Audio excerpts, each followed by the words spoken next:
Hi നമസ്കാരം. നമ്മളിന്ന് സംസാരിക്കാൻ പോകുന്ന വിഷയം കേരള അഗ്രികൾച്ചറൽ യൂണിവേഴ്സിറ്റി, കേരള കാർഷിക സർവകലാശാല തൃശ്ശൂർ കേന്ദ്രമായിട്ടുള്ള ഈ ഒരു കേരള അഗ്രികൾച്ചറൽ യൂണിവേഴ്സിറ്റി അവരുടെ PG PhD ഇൻ്റഗ്രേറ്റഡ് പ്രോഗ്രാമുകൾ, PG ഡിപ്ലോമ പ്രോഗ്രാമുകൾ, അതുപോലെ തന്നെ ഡിപ്ലോമ പ്രോഗ്രാമുകൾ ഇതികൾക്കൊക്കെ അഡ്മിഷന് വേണ്ടിയിട്ട് ഇപ്പോൾ ആപ്ലിക്കേഷൻ ഇൻവൈറ്റ് ചെയ്തിട്ടുണ്ട്.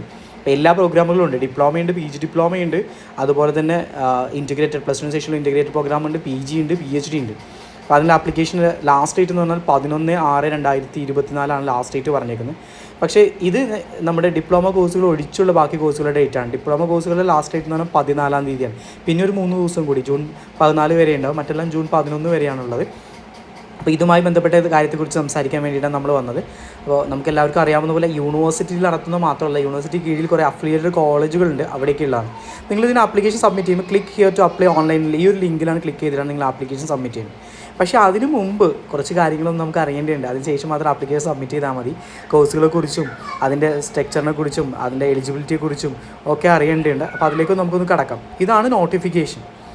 Applications are invited for eligible candidates from the admission to the following programs എന്ന് പറഞ്ഞിട്ട് 2024-25 അധ്യയന വർഷത്തേക്കുള്ള കോളേജുകൾ, institutions under the Kerala agriculture university കീഴിലുള്ള കോളേജുകളിലെ ഇൻസ്റ്റിറ്റ്യൂഷൻസിൽ നടത്തുന്നതാണ്. PhD ആണെങ്കിൽ PhD ആനിമൽ സയൻസ്, അതുപോലെ PhD അപ്ലൈഡ് മൈക്രോബയോളജിയാണ്. പിന്നെ മാസ്റ്റേഴ്സ് പ്രോഗ്രാമുകളായിട്ടുള്ളത് MSc wildlife management, MSc development economics, MSc environmental science, MTech renewable energy engineering, MSc ocean and atmospheric science, master of library and information science, MSc climate science. Integrated programme +2 ശേഷമുള്ള BSc MSc പ്രോഗ്രാമുകളായ integrated biology ഉണ്ട്, അതുപോലെ തന്നെ integrated microbiology ഉണ്ട്. +2 ശേഷം apply ചെയ്യാൻ പറ്റുന്ന 5 വർഷത്തെ പ്രോഗ്രാമാണ്. പിന്നെ PG ഡിപ്ലോമ പ്രോഗ്രാം ഡിഗ്രിയുള്ള ആളുകൾക്ക് അപ്ലൈ ചെയ്യാവുന്ന ന്യൂട്രീഷൻ ആൻഡ് ഡയറ്റിക്സ്, അതുപോലെ തന്നെ ബയോ ഇൻഫർമാറ്റിക്സ്, അതുപോലെ തന്നെ food industry management and quality control, hi-tech horticulture and agriculture extension management, scientific weed management, integrated farm management. വളരെ റയറായിട്ടുള്ള കോഴ്സുകളാണ് ഈ പറഞ്ഞ PG ഡിപ്ലോമ കോഴ്സുകളൊക്കെ. ഗ്രാജുവേഷൻ നിങ്ങൾ കഴിഞ്ഞ് കഴിഞ്ഞാൽ നിങ്ങൾക്ക് അപ്ലൈ ചെയ്യാൻ പറ്റുന്നതാണ്. ഡിപ്ലോമ കോഴ്സുകളുണ്ട്, +2 ശേഷം അപ്ലൈ ചെയ്യാവുന്ന റീറ്റെയിൽ മാനേജ്മെൻറ്റിലും അതുപോലെ അഗ്രികൾച്ചറൽ മെക്കാനിസേഷനിലും കൂടെയുള്ള ഡിപ്ലോമ കോഴ്സുകളും അവൈലബിൾ ആണ്. ഈ ഡിപ്ലോമ കോഴ്സുകൾക്കാണ് ഈ പറഞ്ഞ ജൂൺ 14 വരെ അപ്ലൈ ചെയ്യാമെന്ന് പറഞ്ഞ്. ബാക്കി എല്ലാ കോഴ്സുകളുടെയും അവസാന ഡേറ്റ് ഇവിടെ കാണാം. Last date for the submission of online application എന്ന് പറഞ്ഞ് കാണാൻ സാധിക്കും. ലാസ്റ്റ് ഡേറ്റ് കൊടുത്തേക്കുന്നത് ജൂൺ 11-ാം തീയതിയാണ്. എന്നാൽ ഡിപ്ലോമ കോഴ്സുകൾക്ക് ജൂൺ 16 വരെ അപ്ലൈ ചെയ്യാം. എന്നാൽ ബാക്കിയുള്ള കാര്യങ്ങൾ ഈ പറഞ്ഞ പോലെ പബ്ലിഷിംഗ് റാങ്ക് ലിസ്റ്റും ഡേറ്റ് ഓഫ് അഡ്മിഷനും സ്റ്റാർട്ട് ക്ലാസ്സസൊക്കെ പിന്നെ അറിയിക്കും എന്നാണ് പറയുന്നത്. അപ്പോൾ ആപ്ലിക്കേഷൻ സബ്മിറ്റ് ചെയ്യാൻ ഉദ്ദേശിക്കുന്ന ആളുകളാണ് നിങ്ങളെന്നുണ്ടെങ്കിൽ തീർച്ചയായിട്ടും നിങ്ങൾ ചെയ്യേണ്ടത് admissions.ku.in എന്ന KUയുടെ ഒഫീഷ്യൽ വെബ്സൈറ്റ്, KAU എന്നാണ്, KAUവിൻ്റെ ഒഫീഷ്യൽ വെബ്സൈറ്റിൽ നിങ്ങൾ വന്നിട്ട് വേണം ആപ്ലിക്കേഷൻ സബ്മിറ്റ് ചെയ്യാൻ. അപ്പോൾ ഞാൻ ഓൾറെഡി കാണിച്ചു നിങ്ങൾക്ക് അപ്ലൈ ഓൺലൈൻ എന്നുള്ള ഓപ്ഷൻ കാണിച്ചു. അവിടെ നിന്നാണ് നിങ്ങൾ ആപ്ലിക്കേഷൻ സബ്മിറ്റ് ചെയ്യേണ്ടത്. അവിടെ ആപ്ലിക്കേഷൻ സബ്മിറ്റ് ചെയ്യുന്ന സമയത്ത് നിങ്ങൾ detail of qualification, mode of സെലക്ഷന്, കണ്ട കോഴ്സസ്, ഇതെല്ലാം അതിനകത്ത് പ്രോസ്പെക്ടസിൽ മുഴുവൻ വായിച്ച ശേഷം മാത്രം നിങ്ങൾ ആപ്ലിക്കേഷൻ സബ്മിറ്റ് ചെയ്യുക. കാരണം ഒരു പ്രാവശ്യം നിങ്ങൾ ഫീസൊക്കെ അടച്ച് എല്ലാം ചെയ്ത് കഴിഞ്ഞാൽ പിന്നെ ഒരിക്കലും തന്നെ നിങ്ങൾക്ക് ആപ്ലിക്കേഷൻ ഫീ ഒന്നും റീഫണ്ട് ചെയ്ത് കിട്ടുമൊന്നുമില്ല. അത് ആപ്ലിക്കേഷൻ ഫീസിൻ്റെ കാര്യം ഒന്ന് പറയാം, എത്രയാണ് ഫീസ് വരുന്നുള്ള കാര്യം. കാരണം പലർക്കും ഡൗട്ടില്ല. അപ്പോൾ ആപ്ലിക്കേഷൻ ഫീസിൻ്റെ മുന്നേ ഇത് എവിടെ നിന്നാണ് നിങ്ങൾ അപ്ലൈ ചെയ്യുന്നുള്ള ഏരിയയും കൂടെ ഒന്നുകൂടി കാണിച്ചു തരാമെന്ന് വിചാരിക്കുന്നു. കാരണം വെച്ചാൽ നിങ്ങൾ എന്താ വെച്ചാൽ ആപ്ലിക്കേഷൻ്റെ മുന്നേ ഓരോ കോഴ്സുകളും ഇവിടെ കാണാം. ഇപ്പോൾ PhD animal science, PhD applied microbiology, ഇതൊക്കെ ഓരോന്ന് ക്ലിക്ക് ചെയ്ത് കഴിഞ്ഞാൽ ഇതിൻ്റെ എലിജിബിലിറ്റി എന്താണ്, അല്ലെങ്കിൽ ഇതിന് ഏത് കോളേജിലാണ് അവൈലബിൾ ആയിട്ടുള്ളത്, ഇതിൻ്റെ ഫീസ് എന്താ, എല്ലാ കാര്യങ്ങളും ഇവിടെ ഓരോന്നും കാണാം. അപ്പോൾ ഞാൻ ഓരോന്നും സെപ്പറേറ്റ് എടുക്കുന്നില്ല, നിങ്ങൾക്ക് ആ സമയത്ത് എടുത്താൽ മതി. ഓക്കെ. അപ്പോൾ അതിനുശേഷം അപ്ലൈ ചെയ്യാൻ ഉദ്ദേശിക്കുന്നുണ്ടെങ്കിൽ തീർച്ചയായിട്ടും അത് പോയി വായിച്ച ശേഷം അപ്ലൈ ചെയ്യാം. PhDക്കാണ് ആപ്ലിക്കേഷൻ ഫീസ് ജനറൽ കാറ്റഗറിക്ക് 1500, SC/ST കാൻഡിഡേറ്റിന് 750 രൂപയാണ്. എന്നാൽ other program all other program PG ആണെങ്കിലും ഇൻ്റഗ്രേറ്റഡ് പ്രോഗ്രാമാണെങ്കിലും ഡിപ്ലോമ ആണെങ്കിലും ബാക്കി എല്ലാ പ്രോഗ്രാമുകൾക്കും PG ഡിപ്ലോമ ആണെങ്കിലൊക്കെ ജനറൽ കാറ്റഗറിക്ക് 1000, അതുപോലെ തന്നെ SC/ST കാൻഡിഡേറ്റിന് 500 രൂപയാണ് ഫീസായിട്ട് വരുന്നത്.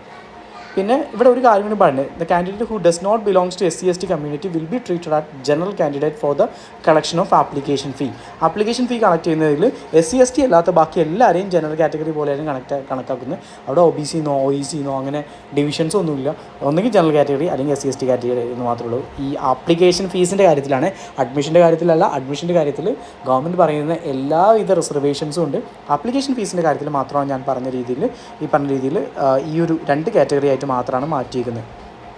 ദെൻ ഓൺലൈൻ ആപ്ലിക്കേഷൻ സബ്മിറ്റ് ചെയ്യണമെങ്കിൽ തീർച്ചയായിട്ടും നിങ്ങൾ ചെയ്യേണ്ട കാര്യം ഫീസ് സബ്മിറ്റ് ചെയ്യാൻ ഇവിടെ ഫീസ് സബ്മിറ്റ് ചെയ്യാനുള്ള ഒരു പോർട്ടൽ ഈ പറഞ്ഞ പോലെ ആപ്ലിക്കേഷൻ പോർട്ടലുണ്ട്. അതിനകത്ത് കളക്ഷൻ SBI ബാങ്കിലെ ഏത് ബ്രാഞ്ചിലും പോയിട്ട് നിങ്ങൾക്ക് ചലാൻ ജനറേറ്റ് ചെയ്ത് കഴിഞ്ഞാൽ ആ ചലാൻ്റെ പ്രിൻ്റ് എടുത്തിട്ട് പോയിട്ട് ഫീസ് അടയ്ക്കാവുന്നതാണ്. അതുപോലെ തന്നെ any other mode of payment will not be accepted എന്ന് പറയുന്നത് വേറെ ഒരു രീതിയിലുള്ള പേയ്മെൻറ്റ് അക്സെപ്റ്റ് ചെയ്യില്ല. ഈ ചലാനെടുത്ത് നിങ്ങൾ SBIൻ്റെ ഏതെങ്കിലും കൗണ്ടറിൽ പോയിട്ട് ഏതെങ്കിലും ബ്രാഞ്ചിൽ പോയിട്ട് അടയ്ക്കുക മാത്രമേ ഉള്ളൂ ഇവിടെ ആയിട്ടുള്ള ഓപ്ഷൻ. പിന്നെ ആദ്യം അഡ്മിഷൻസ് www.admission.ku.in എന്ന വെബ്സൈറ്റിൽ കയറി ലോഗിൻ ചെയ്യാം. പ്രോസ്പെക്ട്സ് ഡൗൺലോഡ് ചെയ്ത് ഞാൻ നേരത്തെ കാണിച്ചത് അത് വായിച്ച് കോഴ്സുകളും കാര്യങ്ങളൊക്കെ വായിച്ച് ക്ലിയർ ചെയ്യുക. അതിനുശേഷം കാൻഡിഡേറ്റ് രജിസ്ട്രേഷൻ എന്ന് പറഞ്ഞ സംഭവം അതാണ് ഞാൻ നേരത്തെ കാണിച്ചത് ഓൺലൈൻ രജിസ്ട്രേഷൻ. അതാണ് ആദ്യം ചെയ്യേണ്ടത്. അതെങ്ങനെ ചെയ്യുന്നത് കാണിക്കാം. അപ്പോൾ അത് ചെയ്യുക, അത് ഫില്ല് ചെയ്യുക, അതിൻ്റെ ഡീറ്റെയിൽസും കാര്യങ്ങളൊക്കെ എൻ്റർ ചെയ്ത് അതിൻ്റെ പാസ്വേഡൊക്കെ സെറ്റ് ചെയ്ത് ഇതിനകത്തൊരു ഇമേജ് വരും. ആ ഇമേജൊക്കെ പാസ്പോർട്ട് സൈസ് ഇമേജ് ആ കാര്യങ്ങളൊക്കെ അപ്ലോഡ് ചെയ്ത് അത് JPEG ഫോർമാറ്റിലാണ് വേണ്ടത്. അതിനുശേഷം രജിസ്റ്റർ ചെയ്യുക. ആഫ്റ്റർ രജിസ്ട്രേഷൻ നിങ്ങൾക്ക് ഒരു രജിസ്റ്റർ നമ്പർ കിട്ടും. KAU എന്ന് പറഞ്ഞിട്ട് തുടങ്ങുന്നത്, പിന്നെ ഒരു രജിസ്ട്രേഷൻ നമ്പർ കിട്ടും. ആ നമ്പർ എഴുതി വെക്കണം.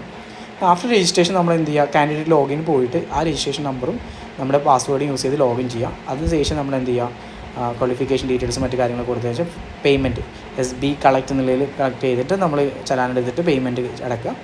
അതിനുശേഷം മൂന്നാമത്തെ സ്റ്റെപ്പിലാണ് അപ്ലോഡ് ഫോളോവിങ് ഡോക്യുമെൻറ്റ്സ്. ഒന്ന് print out of receipt of online payment receipt കൊടുക്കുക. ഓൺലൈൻ പേയ്മെൻറ്റ് കൂടി ചെയ്യാൻ പറ്റുന്നതാണ്. നിങ്ങൾക്ക് ഈ പറഞ്ഞ രീതിയിൽ ബ്രാഞ്ചിൽ മാത്രം പോകണമെങ്കിൽ ഓൺലൈനും ചെയ്യാവുന്നതാണ്. അവിടെ SB കളക്ട് യൂസ് ചെയ്തിട്ട് അത് അപ്ലോഡ് ചെയ്യുക. അതുപോലെ തന്നെ റെലവൻറ്റ് പേജ് ഓഫ് SSLC SLCയിലെ കാരണം നമ്മൾ പ്രൂഫിന് വേണ്ടിയിട്ടാണ്, ഏജ് പ്രൂഫിന് വേണ്ടി SSLCയുടെ ഫ്രണ്ട് പേജ് അപ്ലോഡ് ചെയ്യുക. Mark list of qualifying examination, community or non criminal EWS കാൻഡിഡേറ്റ്സിൻ്റെ റിസർവേഷൻ കാൻഡിഡേറ്റ്സിൻ്റെ certificate of disability PD candidate, person with disability കാൻഡിഡേറ്റിനുള്ളത്. And enter the details of paid and submit application. ഇത്രയും കാര്യങ്ങളാണ്. ഏറ്റവും അഞ്ചാമത് take the print out of the confirmation page ഉള്ള application. അത് റെഫറൻസിന് വേണ്ടിയിട്ട് എടുത്ത് വെക്കാനാണ്. കോപ്പി ഫീ റെമിറ്റ് ചെയ്തതിൻ്റെ ഒക്കെ കോപ്പി എടുത്ത് വെക്കുക. ആപ്ലിക്കേഷൻ്റെ കൺഫർമേഷൻ പേജിൻ്റെ പ്രിൻ്റ് എടുത്ത് വെക്കാം. പിന്നെ ഒരു കാര്യം കൂടി എല്ലാ യൂണിവേഴ്സിറ്റിക്കും പറയുന്ന ഒരു കാര്യമാണ്, പക്ഷേ എന്നാലും എല്ലാവരും അയച്ചു കൊടുക്കും. ആരും തന്നെ ഈ പറഞ്ഞ പോലെ ഹാർഡ് കോപ്പി അയച്ചു കൊടുക്കേണ്ട. ഇവിടെ തന്നെ പറഞ്ഞു, do not send the print out of application or other document to the registrar of Kerala agricultural university. Further details will be provided in the announcement for admissions എന്ന് പറയും. പിന്നെ അറിയിക്കുന്നതാണ്. അത് മെയിൽ വഴിയോ അല്ലെങ്കിൽ മെസ്സേജ് വഴിയോ നിങ്ങൾ അറിയിക്കും. ഒരിക്കലും തന്നെ നിങ്ങൾ ഹാർഡ് കോപ്പി അയച്ചു കൊടുക്കേണ്ട ആവശ്യമില്ല. ഓൺലൈനായിട്ട് അപ്ലൈ ചെയ്ത് കഴിഞ്ഞാൽ അത് ഓക്കെയാണ്. നേരത്തെ റിസർവേഷൻ്റെ കാര്യം പറഞ്ഞത്, ഇതാണ് റിസർവേഷൻ്റെ സംഭവം. എല്ലാ റിസർവേഷൻസും ഓൾറെഡി അപ്ലിക്കബിൾ ആണ്. ഇവിടെ കറക്റ്റായിട്ട് ആപ്ലിക്കേഷൻ പറയുന്നുണ്ട്. ഞാൻ പറഞ്ഞ ഈ click here to apply online എന്ന് പറഞ്ഞ ലിങ്ക് കണ്ടോ, ഇവിടെയാണ് ഫസ്റ്റ് നമ്മൾ രജിസ്ട്രേഷന് വേണ്ടി ക്ലിക്ക് ചെയ്യുന്നത്. അപ്പോൾ രജിസ്റ്റർ ചെയ്യുമ്പോൾ ഒരു ഇവിടെ വെച്ചിട്ട് ക്ലിക്ക് ചെയ്ത് കഴിഞ്ഞാൽ അവിടെയാണ് നമ്മൾ രജിസ്ട്രേഷൻ ചെയ്യുക. അത് ഞാനിപ്പോൾ ജസ്റ്റ് ഫോണിൽ വെച്ചിട്ട് കാണിക്കുന്നതുകൊണ്ടാണ് നിങ്ങൾക്ക് മനസ്സിലാവുന്നത്. നിങ്ങൾ ജസ്റ്റ് ലാപ്പൊക്കെ യൂസ് ചെയ്തിട്ടാണ് ഇത് ചെയ്യണത്. അതാണെങ്കിൽ നിങ്ങൾക്ക് കറക്റ്റായിട്ട് സിസ്റ്റത്തിലാണ് ചെയ്യുന്നതെങ്കിൽ കറക്റ്റായിട്ട് ആ രജിസ്ട്രേഷൻ ലിങ്കിലേക്ക് പോകുന്നത്. അപ്പോൾ അവിടെ വെച്ച് രജിസ്ട്രേഷൻ ചെയ്യാം. ഓക്കെ. അപ്പോൾ പ്രിയമുള്ളവർ, ഈ സൈറ്റിൽ തന്നെ ഈ യൂണിവേഴ്സിറ്റിക്ക് കീഴിലുള്ള ഗവൺമെൻറ് കോളേജുകളുടെയും ഗവൺമെൻറ് ഇൻസ്റ്റിറ്റ്യൂഷൻസിൻ്റെയൊക്കെ നമ്പറും അതുപോലെ ഡീറ്റെയിൽസും ഓൾറെഡി കൊടുത്തിട്ടുണ്ട്. കുറച്ച് സ്ക്രോൾ ഡൗൺ ചെയ്ത് താഴോട്ട് വന്നു കഴിഞ്ഞാൽ കാണാൻ പറ്റും. കോളേജ് ഓഫ് അഗ്രികൾച്ചർ എന്നൊക്കെ പറഞ്ഞ് കൊടുത്തിരിക്കുന്നത് കാണാം. അതുപോലെ തന്നെ institute of agriculture and technology അങ്ങനെയുമുണ്ട്. അപ്പോൾ ഇതിന് എവിടേക്കാണ് ഗവൺമെൻറ് കീഴിലുള്ളതെന്നെല്ലാം ഇവിടെ കൊടുത്തിട്ടുണ്ട്.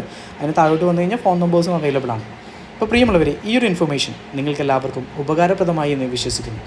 ഇതുപോലെ എഡ്യൂക്കേഷൻ റിലേറ്റഡ് ആയിട്ടുള്ള കൂടുതൽ വീഡിയോസ് കാണാൻ നമ്മുടെ ചാനൽ സബ്സ്ക്രൈബ് ചെയ്യുക. അതുപോലെ തന്നെ ഈ വിവരം മറ്റുള്ളവരിലേക്ക് കൂടി എത്തിക്കുവാൻ മാക്സിമം ഷെയർ ചെയ്യുക.